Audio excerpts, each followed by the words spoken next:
Hey there, my name is Coach Corey. This week's video starts out with a story about me, my coaching history, and also just a little bit of my nutrition journey. And it absolutely relates back to the topic of today's video, which is anti-nutrients.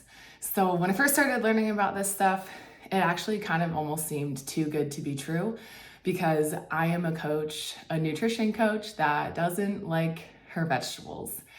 When I first got my coaching certification, I made it my focus at every single meal or snack every single day to get my freaking veggies. What is the veggie with this meal? Where are the veggies? What are we having? We would go to the grocery store, bring them home and prep them right away, chop them up and, maybe kind of put them in a container that we were going to munch on or snack on throughout the next couple of days, or maybe we were getting them prepped to put in the oven and, bake them in the oven. My husband and I, we were trying all sorts of new vegetables all the time, and we didn't really know how to prepare them properly, maybe, so a little bit of a drawback there, but otherwise we're trying all of these different veggies, trying to eat the rainbow because that's what I was coaching. And if I was going to coach it, you better believe I wanted to live it. And so, what is the veggie? Where are the veggies? What's our vegetable? Just a constant question that we were asking around mealtime. Because getting our lean proteins was no problem.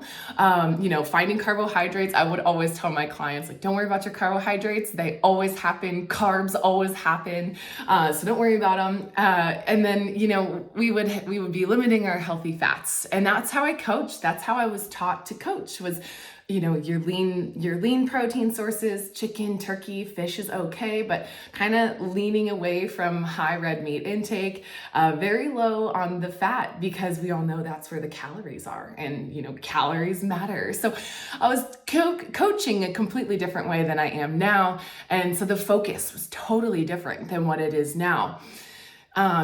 Some examples of what we were eating: Brussels sprouts in olive oil, a lot of broccoli in olive oil. We would do asparagus as well, kind of baking those items in the oven for a certain amount of time. I would also make a note that our grains intake was slowly and gradually increasing over time. So we're consuming more and more carbohydrates, rice and wheat-based items, things like that. So kind of just, again, carbohydrates always happen, just kind of creeping in there. Every morning when I coached on the floor, I worked at a gym Monday through Friday. I was on the floor coaching, and every morning I was drinking down a spinach smoothie with my protein in it. So again, working on getting those servings of vegetables and having, that lean protein source, a pretty respectable supplement brand that I was purchasing from at the time. And I was eating nuts and seeds and other carbohydrates and plant products, again, just regularly. They're kind of creeping in there more and more. And over time, I started to feel like crap, straight up. Here I am eating all of these vegetables, lean proteins, limiting, my fats, focusing on healthy fats like olive oil, and kind of consuming these things regularly. And I'm finding that I'm getting headaches every single day. And I work in a loud, bright environment. And over time, those headaches started turning into migraines, which caused me to be light and sound sensitive. So I was struggling pretty much on a daily basis at my previous job as this gym coach. I was chronically fatigued. I was up early often to coach the earliest classes at the gym. And typically I would say I'm a morning person. However, at the time it was getting harder and harder for me to wake up early. And that was weird, kind of foreign, but I was slowly falling in love with my snooze button and kind of having that affair on the side where I was hitting it often. I was battling with severe depression still. And unfortunately, that's a big part of my story and kind of how I've come into being such an advocate of what is now my nutrition strategy. But I was dealing with that depression. I was fighting with just trying to control my emotions all the time. But it took a lot of energy, a lot of effort, and a lot of concentration. So it's kind of like my first focus was getting my veggies. My second one was controlling my emotions. And then everything else kind of came after that. So honestly, not a lot of balance there. Didn't love that. And again, I'm just feeling these symptoms. I thought that I should be feeling great. I feel like I'm doing all of the right things and asking the right questions, especially when it comes to my nutrition and lifestyle habits, but I wasn't. I was kind of on this downward slope, and I couldn't really understand what was going on. So getting into the meat of today's topic, anti-nutrients, let's start off by answering the question, what are anti-nutrients? So anti-nutrients are chemical compounds that are found in plants and plant products. They can mimic other molecules in the body. They can bind to nutrients and molecules in the body, rendering them unusable. Now, the binding of that molecule has changed its shape and therefore its function and what it can do in the body. And anti-nutrients can block the absorption of other nutrients in our system. Additionally, anti-nutrients can be carcinogenic compounds or cancer-causing compounds. All in all, the features of anti-nutrients, to kind of sum it up and keep it simple, these properties interfere with digestion and proper absorption of nutrients and molecules in the body. And then a downstream effect would just be that they interfere with different processes and metabolism that are constantly going on in the body. Anti-nutrients are a plant's defense mechanism. Since plants cannot physically defend themselves in nature, kind of evolutionarily speaking, they produce these anti-nutrients or chemical compounds in themselves when they feel stressed or when they feel an environmental stressor. So very much it's there to defend themselves against, could be overgrowth, it could be against animals, it could be an environmental stressor like the lack of water or too much sunlight or temperatures that don't technically agree with that plant and how it's intended to be grown. Plants also contain phytonutrients, and there is a little bit of an overlap between these phytonutrients and anti-nutrients depending on what you're looking at or who you're reading. But phytonutrients are typically touted for their health benefits, which can include being antioxidants or being anti-inflammatory or having those properties. However, in my research, it seems like the negative effects of these anti-nutrients or phytonutrients largely outweighs any benefit that they may have. In fact, if you do a little bit of your own research on anti-nutrients, you may even find some resources telling you that anti-nutrients are harmless when consumed in moderation. And we're going to come back to this concept of in moderation in just a little bit. I want to provide just a quick list here of some common anti-nutrients that you might hear of, especially when you're kind of diving into this low carb, ketovore space. So the more commonly mentioned ones or maybe popular ones are phytates, which bind to minerals like calcium, iron, and zinc, and magnesium, decreasing those minerals' absorption rate. You'll hear about oxalates, which form insoluble crystals and deposits in tissues, and that those deposits only accumulate over time. Oxalate can lead to kidney stones. If you've ever heard of calcium oxalate causing your kidney stones, it's because that oxalate binded to the calcium. Now it's unusable, and it's really hard for the kidneys to flush that out of the system. And that buildup of calcium oxalate will form a kidney stone in some people. You'll hear of tannins, which also reduce absorption rate of minerals like iron. You'll hear of lectins, which interfere with nutrient absorption and also have adverse effects on gut health. Now, quickly, a few more different kinds of anti-nutrients are protease inhibitors, which interfere with protein digestion and absorption. You'll hear of trypsin inhibitors, which interfere with protein digestion and inhibits the enzyme trypsin. You'll hear of amylase inhibitors, which interfere with carbohydrate digestion and can inhibit the enzyme amylase. Saponins, which interfere with nutrient absorption and has negative effects on gut health, and polyphenols, which inhibit iron absorption. So there are long lists of these anti-nutrients that you can find in different resources. I just wanted to compile a few that you may hear of when you're, again, just kind of deep diving into low carbohydrate or maybe going through some of that literature. Now let's talk about a prime example of how these anti-nutrients kind of show up in our regular intake in terms of maybe a standard American diet or something kind of on the other end of the continuum from keto and carnivore diets. We're naturally going to have a slightly more limited amount of these anti-nutrients on the keto, ketovore, carnivore end of the spectrum because you're just consuming far less carbohydrates. However, in a standard American diet or in a diet where you're kind of just splitting macros and maybe not necessarily paying super close attention to where those macronutrients are coming from, consumption of plant products honestly is just quite a bit higher. And so I think it's important to kind of know what you're getting when you're eating those plant products or when you're consuming carbohydrates. So the example that I'm going to use here to kind of stress the impact of anti-nutrients is soy and soy products, which I highly recommend that you keep out of your diet due to this anti-nutrient content. And so soy is commonly known to have chemical properties called phytoestrogens that mimic the human sex hormone estrogen. And it can block estrogen's effects in the body as well. So there's kind of two red flags. Not only does it have this mimicking property, but it also can block the effect of estrogen in the body. Consuming soy products regularly definitely puts you at risk of a hormonal imbalance, and that includes soybeans like edamame and tofu, things like that, kind of the obvious ones, but that also includes soybean oil, which we know is largely used in the mass manufacture of foodstuff or processed foods.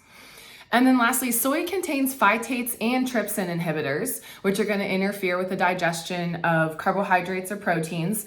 And it can reduce the absorption rate of some minerals like iron and zinc. And those are essential nutrients. We need to get them from our dietary intake because the body can't synthesize them. So having a decreased absorption rate certainly doesn't reflect well on your overall health.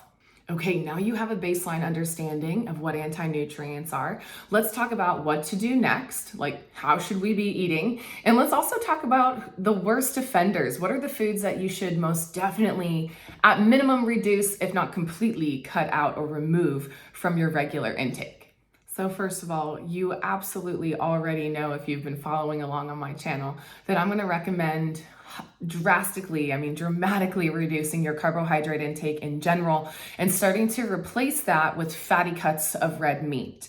We should be eating more red meat, as we know that these nutrients are bioavailable. It's going to deliver essential vitamins and minerals, as well as the protein and the fat content that you need. So again, kind of coming back to that essential nutrients concept, but knowing that those nutrients are very available for your body to use almost immediately after absorption. So start to reduce carbohydrate intake nice and slow for yourself if that's what it takes. I know some of you out there are going to want to just cut this stuff out, and I think that's a great way to go about it as well. Once that flip switches, it's hard to go back. So remove some carbohydrates, start to remove those carbohydrates from your regular intake. If you're not already, you should not be eating any processed foods, and we should be staying away from all types of seed oils.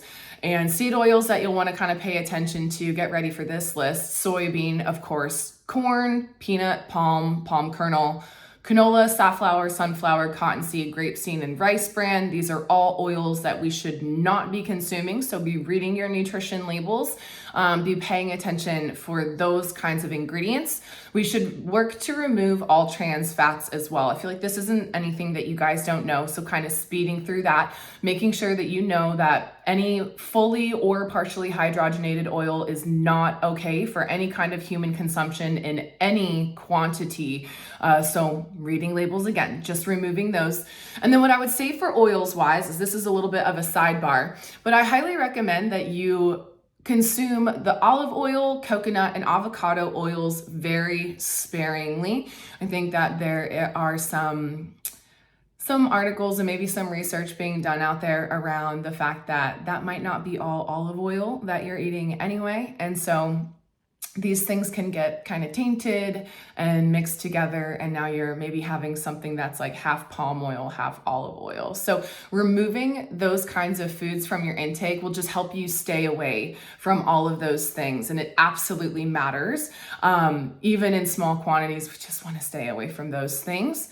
I also want you to know that when it comes to processing foods, again, because we're kind of specifically talking about removing that from your intake, when we eat processed foods, those nutrients and anti-nutrients are actually more available to the body because they're partially broken down already. So just another quick sidebar for you. And again, this isn't a food that you should be eating. It's just a good example. A raw almond versus a roasted almond versus almond butter. You're going to pull a lot more nutrients from almond butter because it's already partially digested. It's broken down, it's processed, versus if we ate that intact whole raw almond. Now, let me tell you that almonds and nuts and seeds are on our list of some of the worst offenders. So we want to remove that from our intake anyway. But just as an example of how processing foods kind of makes nutrients more available. So the list of foods that we really want to stay away from, number one, it's legumes and beans, like kidney beans, navy beans, black beans, lentils, chickpeas, potatoes of all sorts are going to be high in anti-nutrients. It should come as no surprise to you that wheat and whole grains are on this list as well, but whole grains includes barley, oats, and rice. So food for thought, especially if you're on that keto side of the spectrum and maybe you're playing with adding foods back in. I personally thought rice, just white rice, would be okay and kind of a little bit more gentle on the body. But actually, my husband and I both found that we're a little bit irritated, I guess, when we eat those foods. We don't love how it feels in the body. And honestly, like I wasn't necessarily putting together that rice counts as a whole grain. So a little bit of education, call me an airhead in that moment, that's okay. But staying away from those whole grains is gonna be very beneficial, especially for our gut health. Nuts and seeds, as I've already mentioned, almonds have a ton of oxalate in them, so it's best to stay away. Walnut, peanut, chia seeds, sunflower seeds, all pretty high in oxalate and other anti-nutrients as well. Spinach and Swiss chard is huge. And so I'll let you know right now, the reason that I started getting those migraines and presented with really high systemic inflammation was because I was eating those spinach shakes every single morning. And that oxalate was building up in my system and causing all of this inflammation. That was kind of a newer behavior. So over just a few months, started having that reaction to it. Black teas would be another one that's high in anti-nutrient that we should stay away from. I already mentioned all soy products, just cut them, don't do it. Read the ingredients on any kind of processed food that you're eating now. And honestly, I would kitchen clean out, I would get rid of them. If it's something that you just purchased, maybe this is the last time you'll purchase those. Shooter's choice, right? From there, other worst offenders on our list, rhubarb, cassava, Brussels sprouts, mushrooms contain mycotoxins. It is best to stay away. And then nightshade, a more popular kind of irritant. I think people are familiar with the fact that peppers, eggplant, tomatoes, and actually I think potatoes are in the nightshade category as well. Correct me if I'm wrong. But these things just cause irritation in the body, and some people have a pretty obvious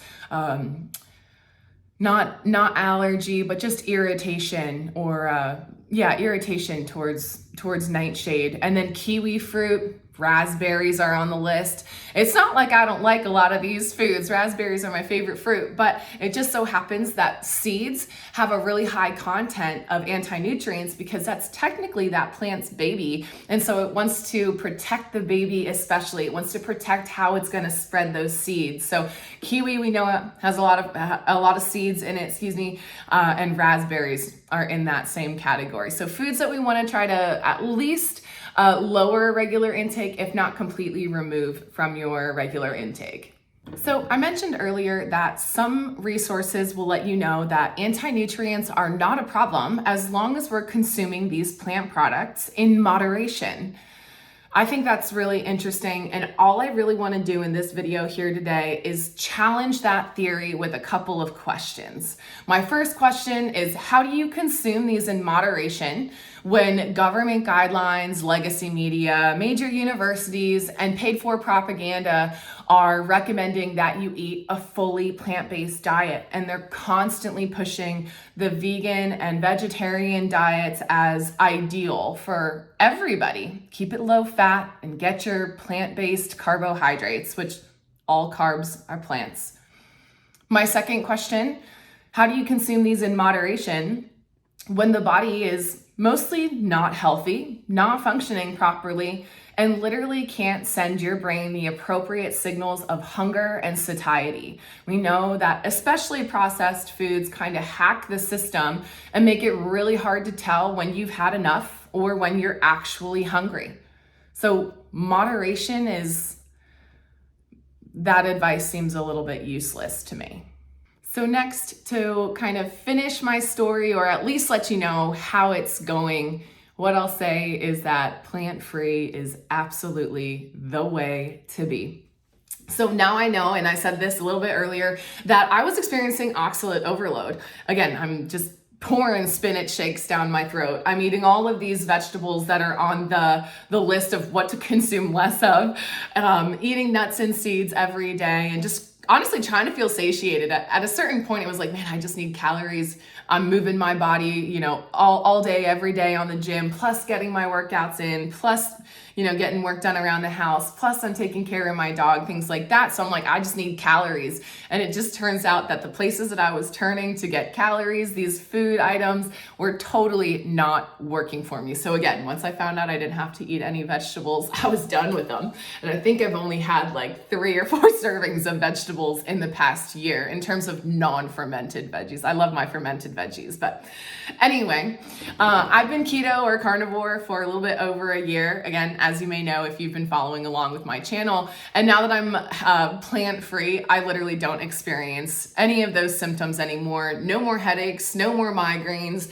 and honestly, no more mood swings. I feel so much more in control of my emotions and my experience, and I truly believe that I've sent my depression into remission.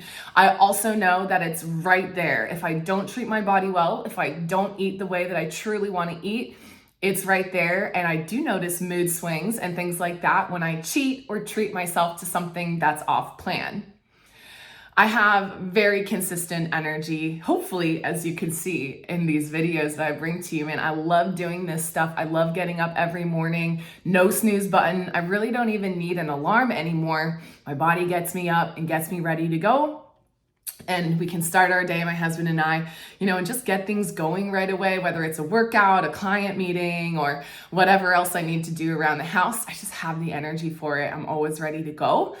Other stuff, my skin is clearer. I rarely have acne or any kind of skin irritations, and I have a little bit of a history with eczema and things like that. It's been a little while, but again, just skin stuff kind of clears up.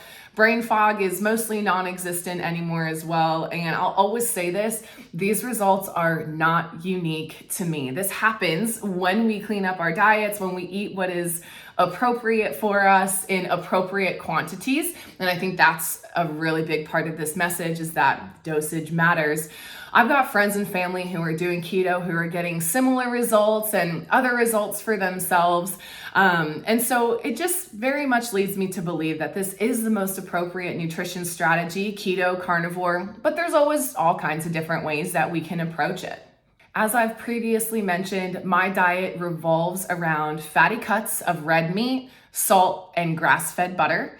I also eat a lot of eggs and tallow and lard for some healthy fat choices. I probably eat too much cheese, but I was raised on a lot of dairy, and I'll tend to say that it sits really well with me, so I'm okay with that. I occasionally eat chicken, pork, hot dogs, sausage, and bacon, now occasionally with those things. And additionally, I occasionally eat fermented vegetables like sauerkraut, pickles, or kimchi. And I also make my own fermented milk at home called kefir. I get a lot of these questions when I enroll people on the carnivore diet, and when I have those free coaching sessions with them. Well, what about like seasonings and condiments, right? Honestly, I go through phases where I use them maybe liberally, and then I go through phases where I don't use any of them at all. And again, refer to my video or post on the continuum. I slide up and down the carnivore keto continuum. Sometimes I'm really strict with it, and sometimes I'm much more relaxed with it. And it just depends on the results that I'm looking for. Am I signed up for a competition, like that CrossFit competition a few weeks ago? Do I want to stay a little more strict with it before then? Yes. Do I loosen things up a little bit afterwards? Oh, you betcha. Remember that your nutrition exists on a continuum, but you define your filter and what success is and how you want to eat. And if you're not happy with your results, you'll just scoot down that continuum. So you've heard me say that before too. So to wrap it up here, guys, if you can focus 80 to 90% of your regular intake coming from fatty cuts of red meat and some of those foods that I just listed here, I think that you will notice a huge difference in the expression of your physical and your mental health, and all for the better.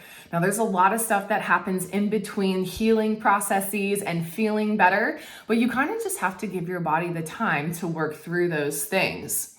Now, I'm not gonna lie, sticking to keto and carnivore, it takes hard work and it takes a really strong why. So the coach in me has to have this talk with you. You must know what your main goal is. You have to know what your why is and exactly where that motivation is coming from. And it really has to come from inside.